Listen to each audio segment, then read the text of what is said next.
qasbanaataa haddii kale waxaa muu sameeyeen laakiin aabbo adigu soo digi guuri caddayn walow kugu saabsan anigu waan masaxaya waana tirtirayaa هذا فيديو maxaan ka yeelnaa bilo koobi kala meelaha la dhigay haddaan arjumaan helno waxay noo fududaanaya koobiga oo dhan sidaynu u masixi lahayn inagu aniga waxay la taban ku dhinaad waxaan ku koobiga soo ku dhaqsiya badan la soo hesho waxaan ku soo raadisayna teediyay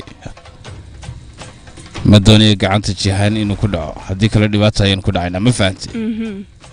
haye aabbo waan fahmay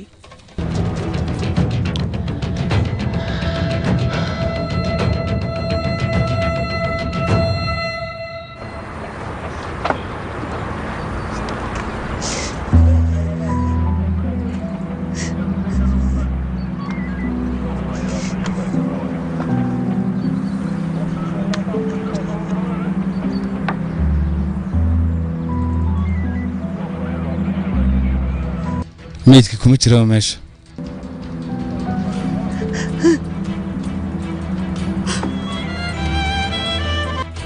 allayna taydiye wayo way hadaba wakaas zida bala bila sabab inay ka saareen allah warsida asaasi sida wallahi waan asaasi nalkeena kala baxeen way kala baxeen meed bi dhaafilay aliska dhigado la gacantayda lixudka ku dhigay lixud yaa ka saartay imika waa ka saartay meed bi dhaafilay dadkani wax kale teeniya بس الله طلع يطل بعلي بس الله بعد بس دي كرامة الله ينطي دي يا أخي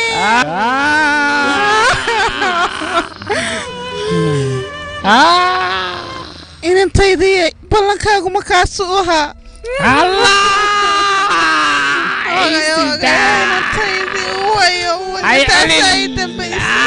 حي علي اللحد كافر السمية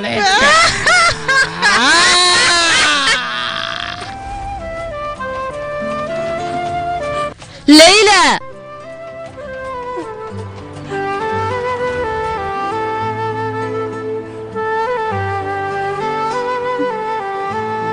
ليلى وكبر يا ليلى استجي وحول بيشك سوجران إفهاسي محلو يصادق ليلى نقع من مضافة يعني محاد على ليلى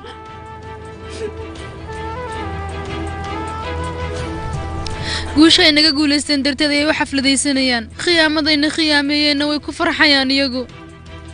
talaabadoodii xumeeyay wasiqdaad bay mar walba dhigayaan annaguna waxba waan ka qaban kari laanahay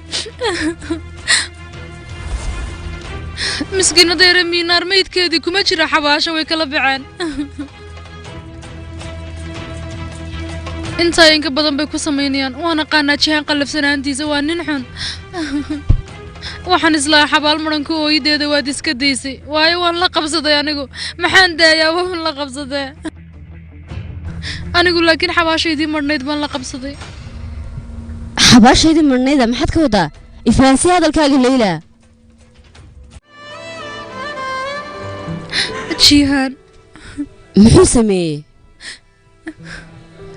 maalintii arooskayga ninkaasi buurta ayuu iga tuureen sidee hotelka markaan tagnay waxaan arkay odaygii Hashmed oo dhex fadhiya boqolka uu nooga sii horeeyay kadib odaygaasi wuxuu ii sheegay aniga jihaan inuu xaas kale leeyahay isagu ma sawiranaysaa arooska iyo toobkii aan xidhnaa wixii oo dhanba been bay ahaayeen ninkaas aniga wuu khiyaamay markaa waan isaga soo baxaan dharka arooska xidhan gaariga ayuu igu soo qaaday isagu waxaan islaanay runta saaxiibada uu sheegay laakiinse buurta ayuuba iga tuuray isagoon ka balabalabayn caadi buu ugu badheeray inuu dilo